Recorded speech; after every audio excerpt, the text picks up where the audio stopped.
Hello, everybody. A few days ago, we did a great interview with Michael Livingston, who teaches history at the Citadel, one of America's leading military educational institutions. Michael is an expert on the 100 Years' War, and he has a new book out. It's called Bloody Crowns, A New History of the 100 Years' War. And in our conversation, I asked him, this is, of course, a war that ended or supposedly ended about 600 or 700 years ago in a very distant place, in a very distant world. And I asked him if there was one thing he could know about the 100 Years' War. He said, well, I'd like to have seen it. I'd like to have been on the front. And thinking about my conversation with Livingston reminds me of our conversation today. We're going from a very distant war to a very immediate one, the Iraq War, which of course took place between 2003 and 2011. There's a fascinating new movie coming out on November 10th on PBS by my guest today, Michael Pack, very distinguished American movie director and writer. He runs a studio called Manifold Productions. And the movie is called The Last 600 Meters, an Iraq War documentary about Najaf and Fallujah, the two dominant battles in the war. Michael is joining us from Chevy Chase. Michael, congratulations on the upcoming movie.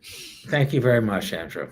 I bet you're not going to have any conversations where references are made to the 100 Years' War, a very distant kind of war. But in all seriousness, Michael, might one argue that the Iraq War is too close to make an accurate documentary about? We need a few hundred years of distance, of perspective, of hindsight to really get it right? Well, you could. I mean, it's often said that the news is the first draft of history. I like to think of documentaries as the second draft of history, but it's always drafted and redrafted. You know, people will be rewriting their history of this war like they have of the 100 Years' War, forever, for 100 years from now, 200 years from now. And it'll look very different. And that's the process of history. People are always saying, history will vindicate me. But of course, history changes all the time. What I think we had an opportunity to do, which is exactly what, picking up on your comment, what your guest asked, is to get a sense of what it was actually like on the ground. So our film does not speculate into the causes or the meaning of the Iraq War. We look at the two biggest battles of the war, just as you said. In fact, they're the two biggest battles America has fought since Vietnam. And we tell the story from the ground truth, what it was like to be there, from the corporals and sergeants up to the one-star generals that were in the field, from the point of view of people who were in the battle at every level. So they're really battle stories, like a story about Gettysburg or Iwo Jima or any other battle, Trafalgar or something, and maybe more like Waterloo. Or thinking of the 100 Years' War, Agincourt. Or Agincourt. In fact, there's a scene in our film where, this is leaping ahead a little bit, where a Marine officer tries to rally his troops by quoting the lines from Henry V to them. Believe it or not. It's a very bizarre and amazing scene. You wouldn't think that this very junior officer and these young Marines would be moved by these lines of Shakespeare's, or that they would have a place in the Iraq War, but there they are. So, it's a very unusual moment. So yes, even our film, folds that into it. But we tell the stories of the battles. Henry V is actually the story of the politics of the battles. We're giving the ground truth, and we were able to do it because we filmed the interviews not recently, but in 2006, when the battles were only 2 years old, and the people that were in them could still remember them well, and they still look like they did in the battle. And our technique has been to use actual footage from the battles and interview the people in the footage. So it works well that it's so recent. I mean, it's taken a long time to sort of get it on the air, but it really captures the feel of the battle. And whatever people think of the Iraq War, it will be a useful reference to them, no matter how many years they speculate on it. And that truth, the ground truth, that will remain the same. What they think of the Iraq War, good or bad, what does it mean, that will change. So I think our film will be relevant in the future. And I think it's particularly relevant now when wars like the war in Ukraine and Gaza are going on with a similar kind of urban combat. Yeah, and particularly given the fact that most people spend most of their time, it seems, on social media, and they see all this imaginary violence and can't quite experience it themselves. You suggest, Michael, or maybe correct me if I'm wrong, that you're not trying to make a commentary on the Iraq War, but is it possible to discuss it without being political? You're perhaps right of center politically. You've been on the Bannon show. You've worked for Donald Trump. Can one make a movie, for better or worse, critically or otherwise, about a war as controversial and political as Iraq without being political? Even if you aren't political, isn't that a way of kind of being political?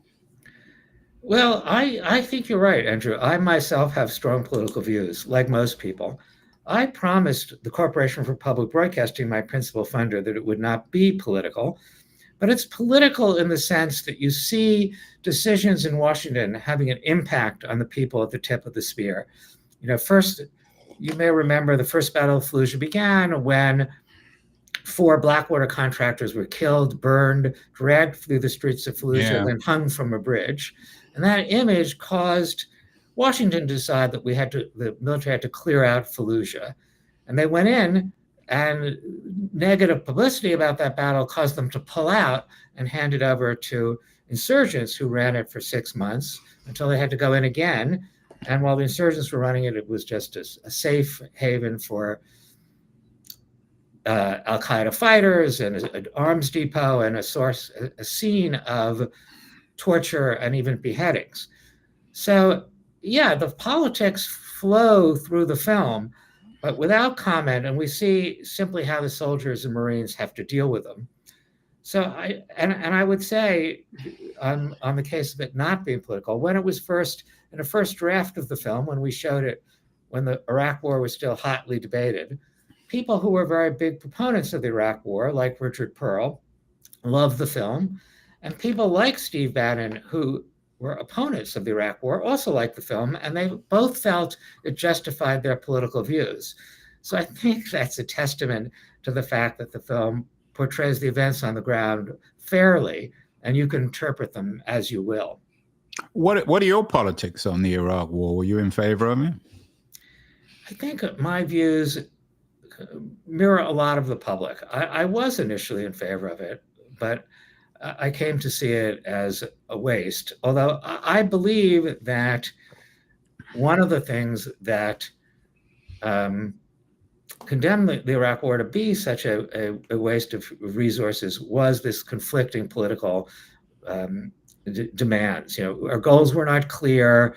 We can enter into these wars if we have clear goals that are in America's interest and we have the means to achieve those goals.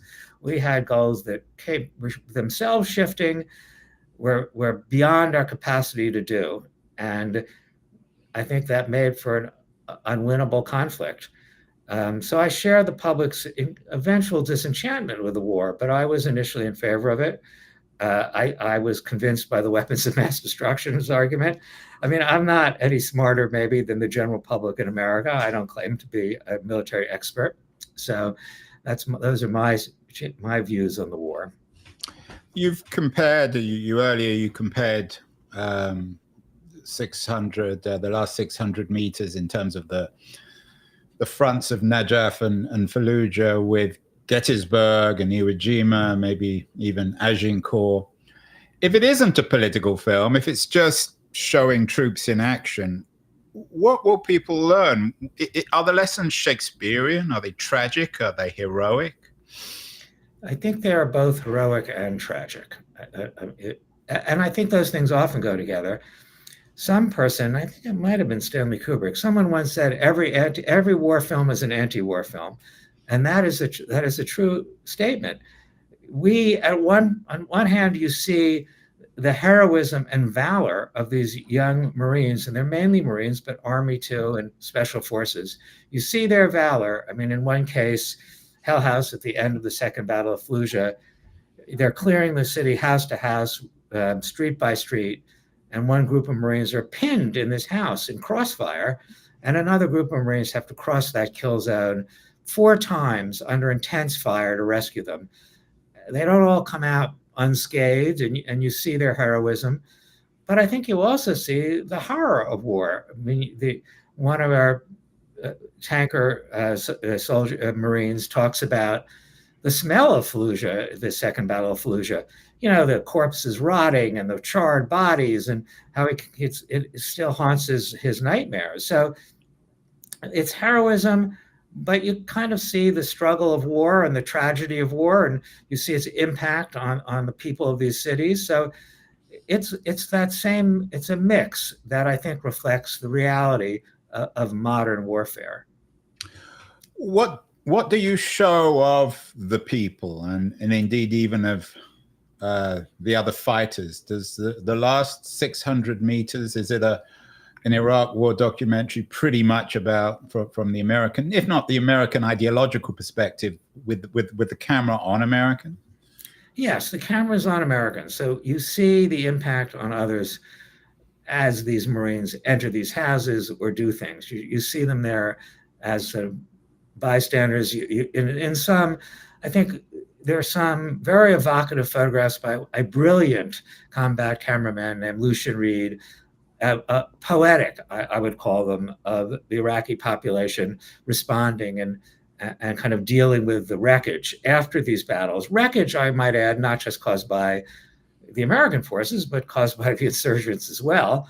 But, you see the impact on the civilian population. And the war's impact on the civilian populations has always been horrible, going back to, since you were taking this historical perspective, back to plays like the Trojan Women. I mean, it is not, that's the way of warfare, and this one is particularly brutal on civilians. So you see it from that point of view. But we are following it's called the last 600 meters because a sniper says, I don't make foreign policy, I just deliver the last 600 meters of it, meaning what he can see through a sniper scope. And that's our focus. We see the impact of this from the point of view of the American military dealing with the last 600 meters and its impact both on them, their buddies, the military, as well as the population around them. How well do you think American media, which you're an authority on lots of different fronts, and movie makers, documentaries or fictional movie makers, how good a job have they done with the Iraq and Afghan's wars? I mean, they seem to have done a good job with Vietnam, at least in terms of critical approaches. I recently saw Apocalypse Now for about the 10th time. It's still a remarkably powerful film. Have they done as good a job with Iraq and Afghanistan as they've done with Vietnam? Maybe you don't agree they did a good job with Vietnam. Well, I don't think that they have done a great job with these wars. Maybe it's perhaps the level of dramatic filmmakers that have had to make that have gone to make the films. War films are challenging, and Hollywood needs to appeal to the population. And I think the American population has been unwilling to think about these wars for a long time. I think there's a general feeling that they were a mistake and that they were bad, and they want to look away. But that is true. They also want to look away from Vietnam. But there's, even with Vietnam, there's not the huge number of films that were about, say, World War II, both during the war and after the war. Both great films and kind of shallow propagandistic films, a huge flood of them. So I don't think Hollywood has quite done well by it. There have been a bunch of documentaries, but I think people remain confused about these wars, what it was like to fight them, and what happened there. And I make documentaries, so I'm a big believer that you really need to learn from the past and not look away from it. So I don't think they've done a great job. There isn't a great Iraq film that's easy to point to. You have things like Zero Dark 30 and Kurt Locker, but they're not at the level of Apocalypse Now or the great World War II films. I'm a big fan of They Were Expendable, John Ford's film about World War II. But people still be making films about these things into the future, so we'll see. Yeah, you mentioned Kubrick, his great anti-war films, Dr. Strangelove, seems, if anything, even more relevant today than it ever was. As you said, you're a filmmaker, a documentary filmmaker. You know, war films are challenging. Most of your films have been less military, less about war. Your last one was about the birth of nuclear power. You've made films about Alexander Hamilton, George Washington, Clarence Thomas. What was the challenge for you, and indeed the opportunity as a documentary filmmaker, Michael, in doing the last 600 meters?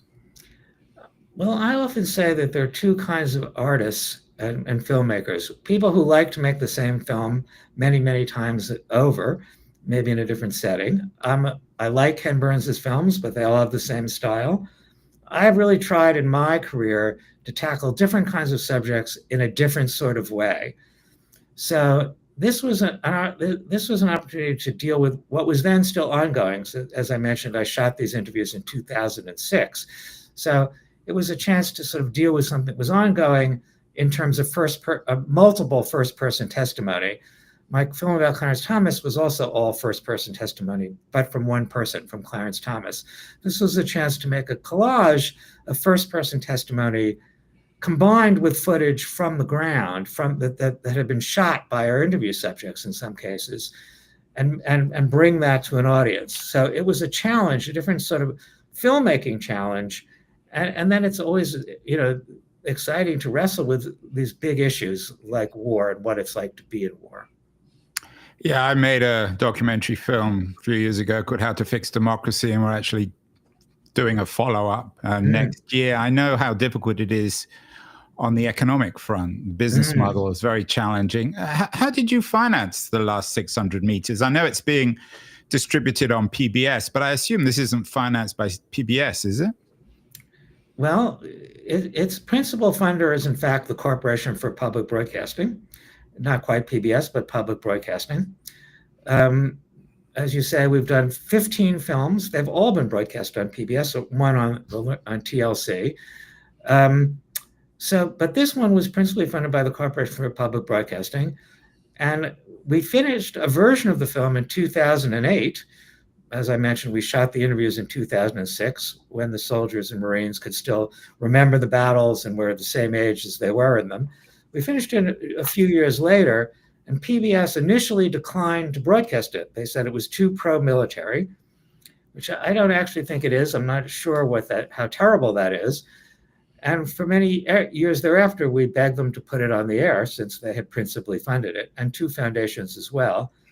And it was only this last year that the president of PBS, I think very courageously, reversed these earlier decisions and granted us this primetime slot right before Veterans Day, where we are really the PBS offering to deal with both the 250th anniversary of the Marine Corps, which is November 10th, and Veterans Day, the following day, November 11th. And we're on 10 p.m. on the 10th. And your viewers and listeners can catch it afterwards on PBS app and then later on Amazon. So will it be free? You'll be able to watch on PBS for free? Yes. By the time it's streaming, then you probably have to pay for it. So if you can catch it on November 10th, it'll be free. But yeah, financing is challenging and the distribution is challenging, especially for right of center films. So do you see this as a right of center film? I don't really. I think it's apolitical, but I think I am widely perceived as a right of center filmmaker. But the thing that makes it maybe right of center is maybe non-woke in that it does take a positive view of the military. As I say, PBS initially thought it was too pro-military, and it doesn't have a rah-rah view of the military, but it shows these Marine and Army officers and special forces doing heroic things. And so it's pro-veteran, I would say. At the time, that made it right of center, maybe less so today. So I don't really see the film itself as that. But I am sympathetic that it's an uphill battle for people trying to make right of center films. So although I am president of Manifold Productions, our new films are done under the banner of Palladium Pictures, a new company that we started where that in addition to making both long-form documentaries and short documentaries, we also have an incubator program to train young right of center or non-woke filmmakers, and not necessarily with very conservative films. It's our feeling that the left really dominates the documentary film world, and what there is on the right are very hardcore polemical films. So what the left really dominates is storytelling films. And it's a matter of which story you choose to tell. You mentioned some of the stories we chose to tell, like we chose to give Clarence Thomas a chance to tell his story in his own words. In Created Equal, Clarence Thomas in his own words. Other people had done a hagiographic treatment of Ruth Bader Ginsburg. I see no problem with that, but they only interviewed Ruth Bader Ginsburg and her friends. So if you want a vibrant intellectual scene, you really need documentaries made by people from different points of different political positions. Even if they're telling a story, you have to get a range of the kinds of stories they want to tell. I mean, it's true too of our Rickover film. You mentioned before the Clarence Thomas film, we did a film about Admiral Rickover, who was the father of the nuclear navy and nuclear power and nuclear submarines and aircraft carriers. And, he was a very controversial figure, and we portray him fairly. But that too took kind of the position. Admiral Rickover helped win the Cold War, and it sort of had the assumption that fighting the Cold War was good and America was on the right side. So in that sense, it's right of center broadly considered. But we told his story, and other filmmakers for many years were not interested in his story. He died in the late 80s, and we made that film about 5 or 6 years ago. So I think you need a diversity of filmmakers to get a diversity of films, even if they're not very polemical. And so our incubator is to train young filmmakers. You can go there now and apply. It's at palladiumpictures.com if you're a young or not so young filmmaker. Well, I was thinking, Mike, if I wasn't so old, I would have to apply myself. Well, we have people from 35 to 45 and Maybe up. I'll dye my hair. There isn't actually an age limit, but we give the people who apply money to make a film, money to make a short 15-minute film, and we oversee it. How much do you give them? How much does a 15-minute film usually cost? Well, we give them up to $35,000, and Andrew, you'll be not surprised that almost every budget comes in at almost exactly $35,000. Yeah, well, mine will. I certainly wouldn't. I wouldn't charge you any less than $35K.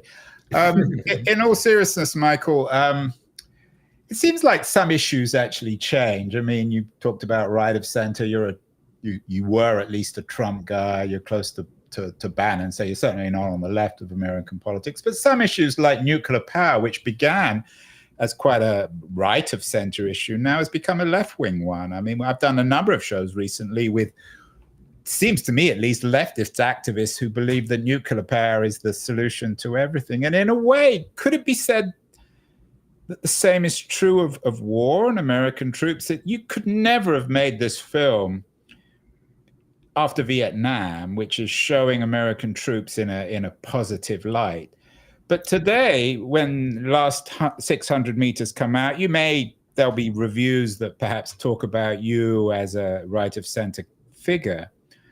But I think the left in its own way is as sympathetic to veterans as the right, aren't they? And in some ways, given the isolationist nature of some of the MAGA movement, maybe the left is more sympathetic to veterans than the right.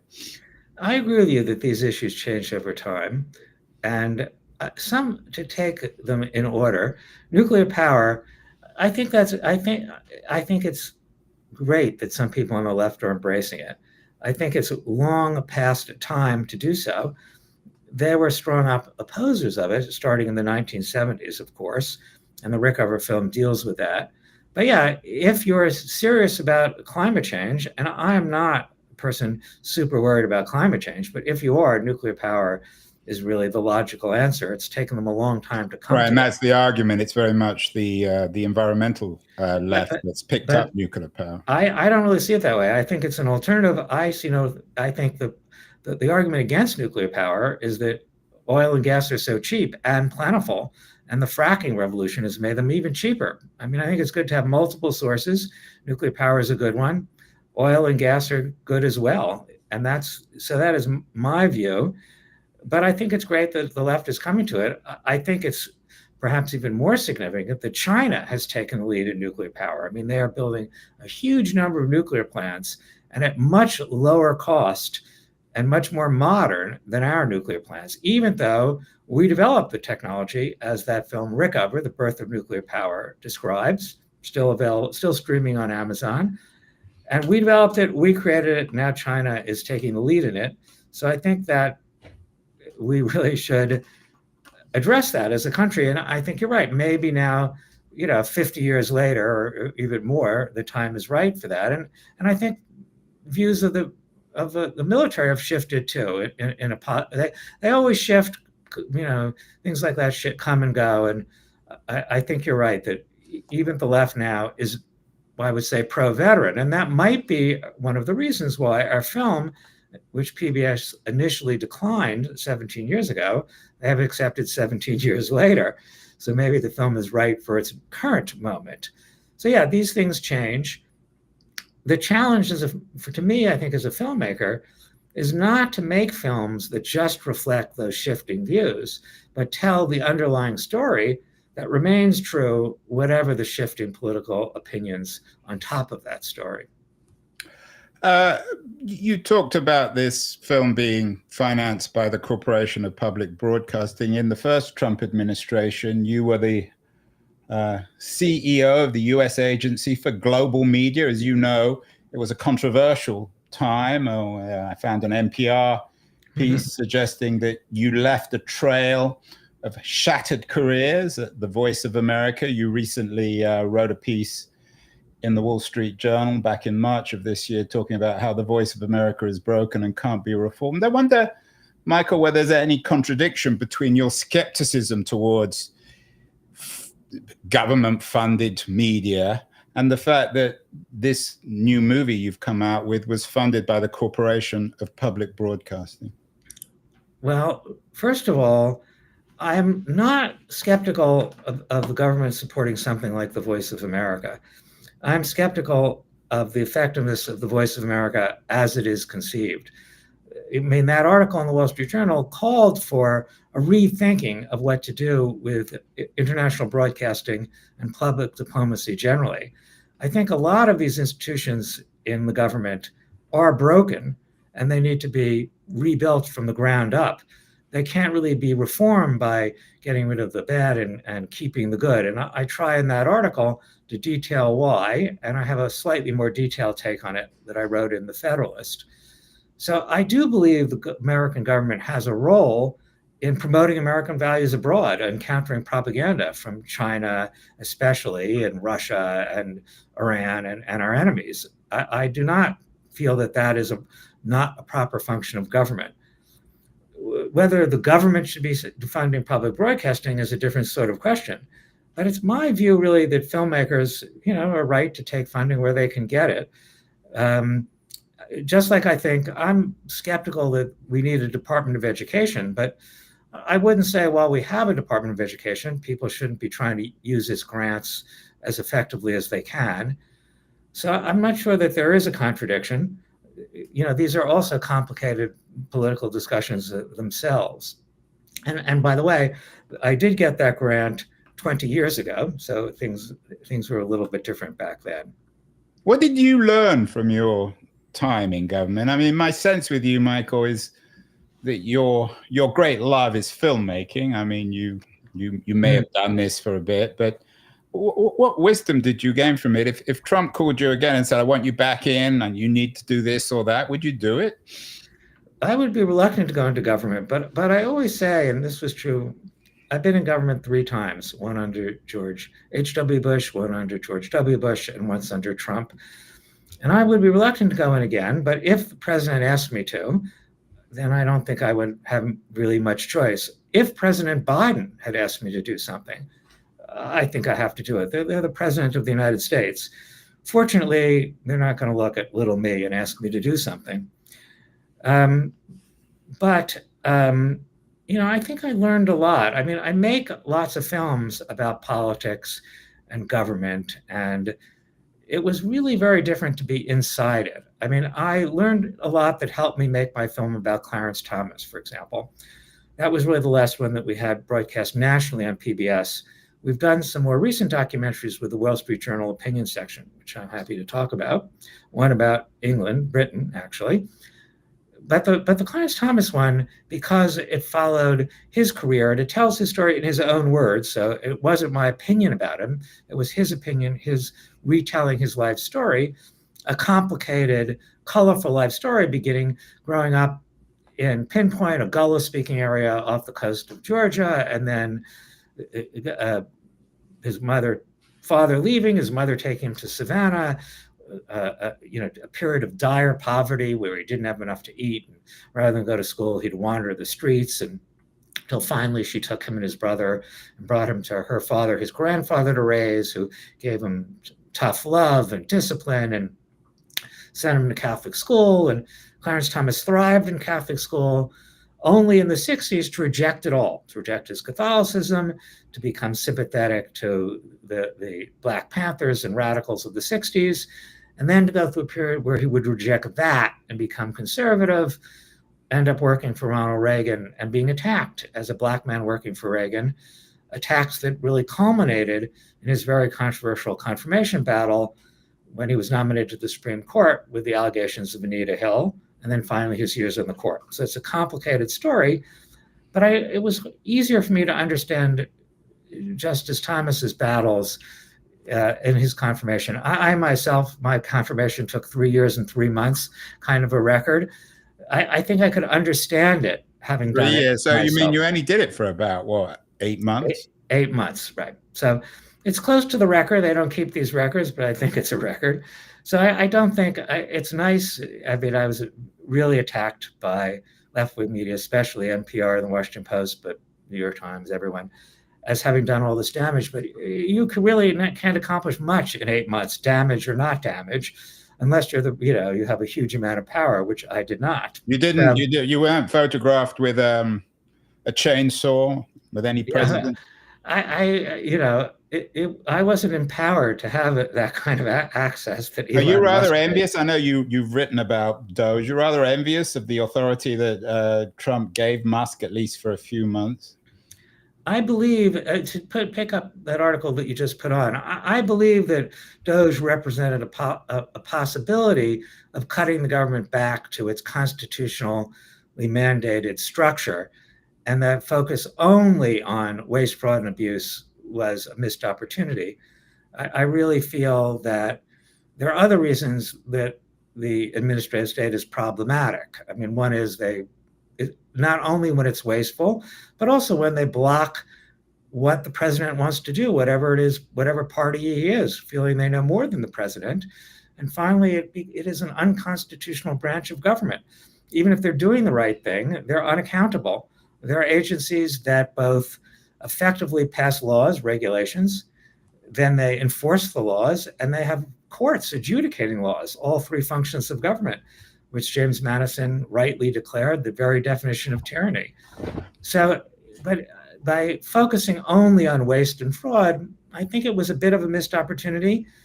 I think the impulse was good. In other words, it was a big missed opportunity, not a little one. Maybe. Let's end, Michael. You've been very generous with your time. Let's end with something about the last 600 meters, which, as you say, got very close to the battles for Najaf and Fallujah at the beginning of the war. But let's zoom out for a little bit and talk about the war in historical terms. How are we going to look back at it? It's increasingly politicized. DeSantis, a few days ago, gave a speech about Mandami, suggesting that from 9/11, never again, to electing a pro-terrorist mayor. I don't know if everyone will agree with that one.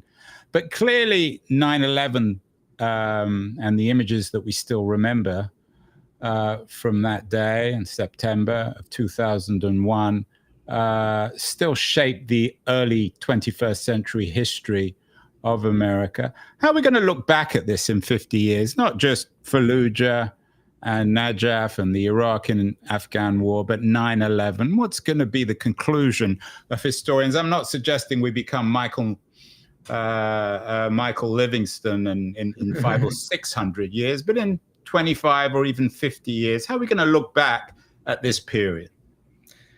Yeah, I mean, I'm not sure I can pretend to that kind of wisdom exactly. Well, you're wiser than me, and you've given it some thought, and you've spent a number of years on this film, so I'm sure you can.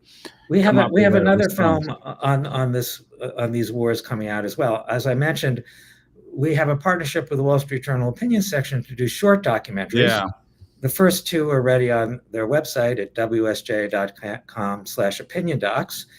One on the worst anti-Semitic riot in American history, which was Crown Heights in Brooklyn in 1991, and one on the prime ministership of Liz Truss, and called the Prime Minister versus. I hope you're not an admirer of Liz Truss. It's a very multi perspective story. You have to watch it, Andrew, and tell me what you think. Well, I don't want to. Well, maybe we'll get you back on to talk about Liz Truss. But my interpretation of Truss is that the market spoke, and it's the only way to shut some of these people up. But that's my political opinion. But you've got to watch the film and tell me. It's free. It's on. Okay, well, I will do. Maybe we'll get you back on to talk about Truss anytime. And this anti-Semitic riot, which is also interesting. But one of the new films we're working on is about withdrawal from Afghanistan, which is at the other end of this process.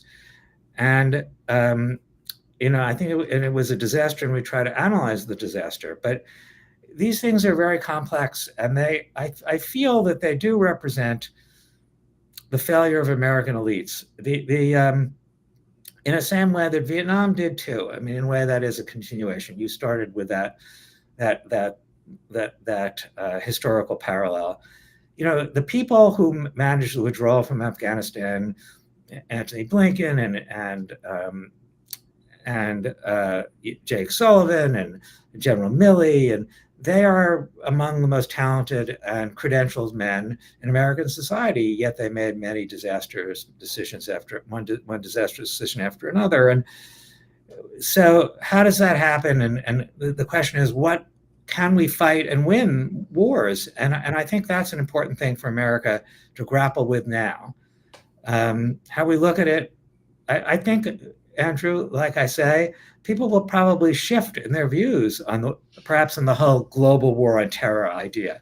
Clearly, a war on terror as a concept maybe never made sense, but let's just say the threat of radical Islam that we were alerted to after September 11th. I think a very real threat, a threat that is there now. I mean, I think you could look at it in terms of Iran's influence on the Middle East. What to do about it, I don't know. How that'll end, I'm not sure is known either.